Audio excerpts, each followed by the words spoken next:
Hey y'all, welcome back to Daydream Manor Flower Farm. If you're new here, my name is Dawn. I live in South Louisiana and I have been a flower farmer for 6 years and I'm over 50.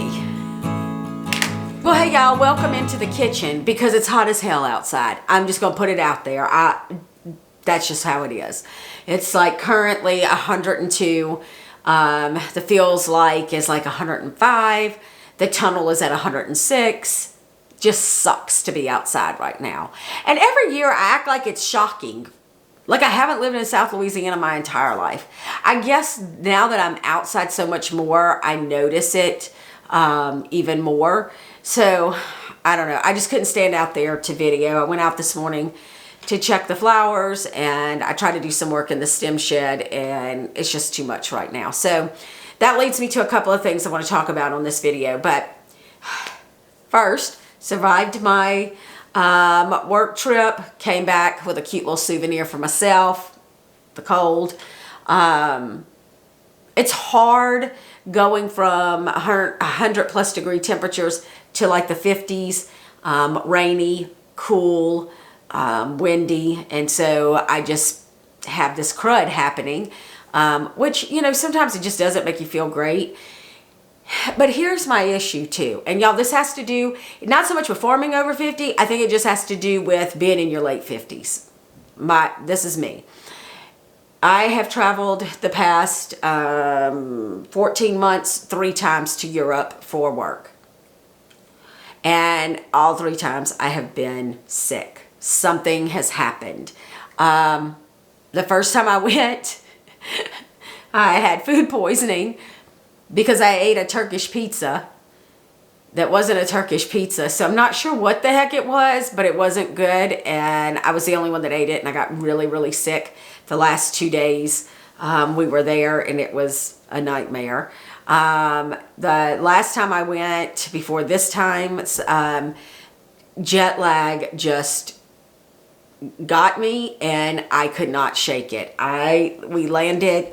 We fly out on a Friday afternoon. It is an overnight trip. You arrive into Amsterdam in like 10 o'clock in the morning their time. So you have to stay awake because you don't want to go to sleep because you got to get your body acclimated.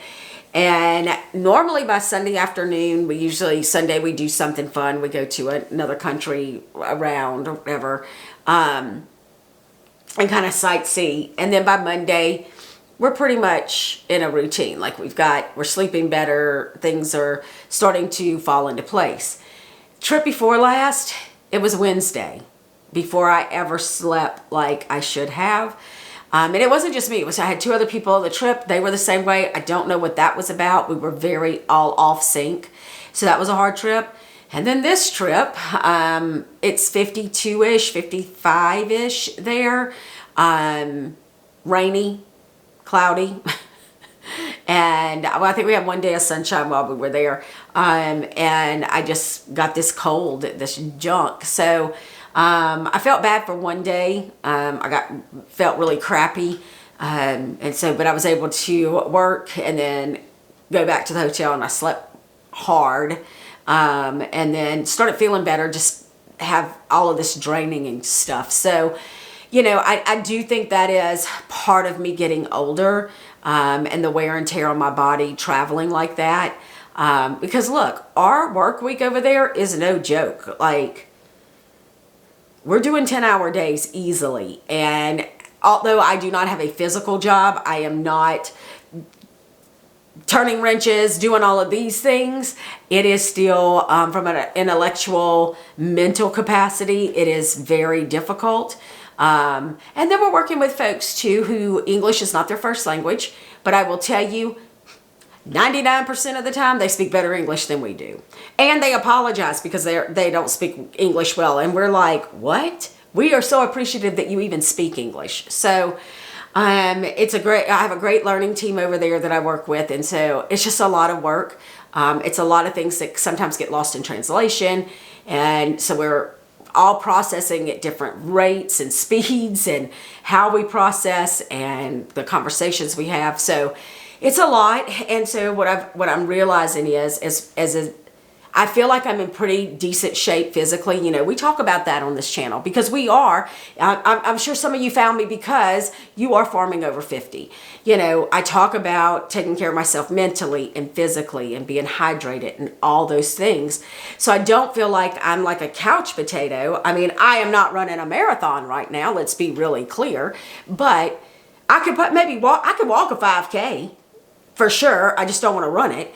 But trying to keep myself healthy, and now we're going through the thing with all the things and the sweat happening for no reason. So I think it's just all of that. It just takes a toll on my body when I travel. So I flew back home. The trip home is much easier from a acclimation standpoint. Kind of, sort of. I leave Amsterdam at like 11 o'clock in the morning. I get back here. I'm actually home by 6 p.m. And if you calculate that in the time, it's technically like I'm up at 1 a.m. and I'm not in bed till like 7 p.m. So it is a long day. And then this time when I came home, I needed to put together bouquets because I have bouquet subscriptions going out Sunday. So thankfully, I have my friend Medell, who is the flower farmer at a little Wildflower Co. I've talked about her again here. Some of her glads right here, y'all. Look how gorgeous. I was worried about being gone a week, not knowing what I was going to have. So I had arranged with her to supplement some of my flowers with some of hers. And so I texted her when I got into, because I fly into Houston and then into Baton Rouge. So when I landed in Houston, I said, hey, I'll be home by this time. Meet me at the house. And so she graciously came from her farm, met me over here, dropped off flowers for me, and then I got busy. Like, y'all, I was rolling, and then I finally finished about 9 p.m., took a shower, and then crashed, got up early Sunday morning, and we were out the door by 7:30 and went and delivered. So it was like a crazy weekend. And I feel this stuff is just still happening, this draining and all of that. So it sucks. But anyway, I do feel like it's all part of being over 50. I mean, I'm technically, y'all, I'm getting closer to 60. When did that happen? Crap. Anyway. All right. So let me give you an update on what happened while I was gone. So thankfully, Mr. Daydream is like, he's in it to win it with me. So he took care of the watering in the tunnel. I only had 2 things hardening off on the back porch, some celosia that I'm going to go put in the tunnel. So not a lot happening. But y'all, for the love of God, freaking weeds. I am just like, bleh. My raised beds where I have zinnias and marigolds planted out in the field, one of the there's so many weeds in there. I'm like, what happened? How does this happen in a week? And I guess that it also almost reinforces why I have to keep up with it.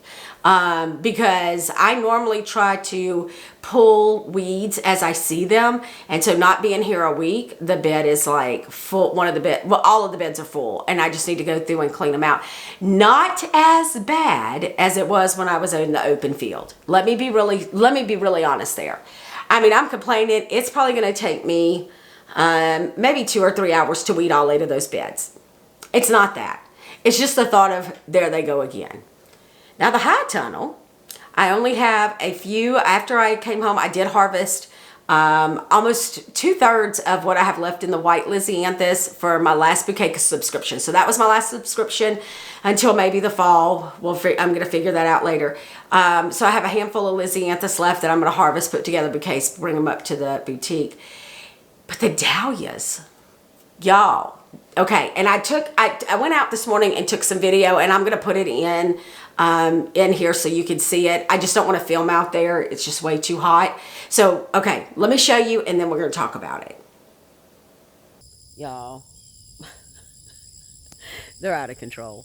Let me flip the camera around because I want y'all to really get a good look. All right, this is Thomas Edison's, and these are all dinner plate dahlias. Y'all, these are chest high. Now, I am only 5'1", but I mean, they're huge. I have got to do some corralling. I have not, and these are starting to suffer. I've got to get these cut back. I cut all of these the other night. Whew. I mean, this is just out of control. And I'm going to be honest with y'all. It kind of gives me a little anxiety. I don't like it. So now I need to get these corralled. In the next day or so, I'm going to get Mr. Daydream to help. And then look, the mums are even wonky. I've got to get these netted quickly, and I need to cut them back. So that needs to happen in here. Then this is all I have left of the Lisianthus. I'm about to cut the rest of these. Then this bed is going to be completely yanked up and ready. Y'all, even the grass is high in here right now. Oh, it is crazy. Like a week, just things get out of control. Can you believe? I mean, those dahlias are now chest high. Again, I'm 5'1". They were hip high when I left, and now they're chest high. Crazy how much growth they've put on in a week. Now, here are the things that I am seeing. One, I got an issue because they are way too heavy. I have some that have those big stalks because I didn't pinch them early enough. And they are leaning hard. Some of them are laying completely down. So I did cut all of those, cleaned those up. That's that big pile I kind of referenced. And a lot had bloomed while I was gone. A lot of those yellow ones, go figure, bloomed. So I went through it. I just cut all of them very quickly Sunday afternoon after I did my bouquet delivery. I need to get in and I need to cut them all back again. I am hoping I'm going to have some viable stems that I'll be able to use in a few bouquets over the next month. My timing probably really wasn't great about when I put them in, but I'm just figuring that out. They don't look bad, but the grass is, I've got to get in there and weed some stuff out. I'm going to corral them this weekend for sure, or the next day or so. I've got to get that done. That needs to move up the priority list. And I'm going to cut back the really thick stems. So we'll see. I mean, it's an experiment, but I cannot believe how fast they have grown. Like, that is just crazy. And then I measured, so when I cut Lisianthus for my bouquet subscriptions, y'all, I had 32-inch to 36-inch stems. That is just crazy in this high tunnel how tall things get. So, I mean, I'm loving it. I've just got to figure it out, right? But look at these. So these are the ones I just cut this morning. Some of them were way past the time to cut them, but I just didn't want them. I just thought they were so pretty, and I wanted to put them on my desk this morning while I do some work. But look at that. Gorgeous. I mean, they're beautiful. They're stunning. I just hope I can figure it out and I can get a good vase life from them because they are going to make amazing bouquets. So I've got to go weed. I've got to corral those. I need to finish pulling up the rest of the Lisianthus, prep that bed. I think I'm going to do some celosia, so I'm going to have that done. Y'all, it's just never ending, right? But here's what I'm going to say. Because we're moving into the hottest time of the year for us, July and August, the farm is shut down. So, what I mean by that is I don't do events, like I don't do any kind of flower bars or anything else because we're kind of we're in this gap time where I have planted out and I will continue to plant out over the next few weeks some small seedlings to get them started for the fall. I have some zinnias that'll probably hold me over if I have some one-off bouquets that I need to do in July or August, but I'm not doing big buckets of flowers. This is just a bad time of year. The heat just gets to the flowers so quickly. Watering is a challenge. Last year it was a terrible challenge because we had the drought. Didn't look like we're going to have that this summer, but it's still a challenge to be out there watering. I still don't have my drip irrigation done, so it is. It's just a challenge. So I have decided over the last few years that July and August, no. It is minimal work out there, and by minimal, I mean I'm just watering and I'm just keeping up with weeds. I'll plant out one more round of probably zinnias and marigolds, some fall colors, so that those will be ready to go in September, October, but there's nothing happening July and August, which is good because that's also the time, if I want to take some time off from work, I want to do that now. So it gives me a chance to get caught up on some things just in our house and the back end. Like, and when I say back end, like, this is a business, so I've got to get caught up on receipts and I've got to get caught up on expenses and I got to do all the things. So that's all part of what's going to be happening over the next couple of months. Oh, I met with a new designer yesterday and had a great meeting with her. She's going to revamp my website. So there are some things happening in the back end that need to get done. So July and August is that time. It is when I'm doing my ordering for next year. So there's still plenty to do. It's just not going to be outside. Plus, I need to get caught up. Here's the other thing. I have not poured any of my concrete designs in a couple of months. And the boutique, that is one of my best sellers, is my root labs and my valet trays. And I've got like 3 root labs at the boutique right now. And so I have got to get those poured because they take about 2 weeks to cure. So there are some things I've got to go do that's not really flower, not with my hands in the dirt. So I'm ready for July 1. That's my official shutdown date for the farm. I'll do one-off bouquets, but no events. I'm not selling buckets of anything. And so it is like a nice breather. And it's a time where I get to kind of reset myself, right? So anyway, that's kind of what's happening, y'all. It has been it's been a crazy couple of weeks, but it's the life I chose. It's the life I decided I was going to live. Anyway, I am going to go now. I have to shift gears because I need to go get some other things done around the house. I still have not unpacked, so y'all, it's always something around here. It's always something. Anyway, y'all have a fantastic week, and I will talk to you next week.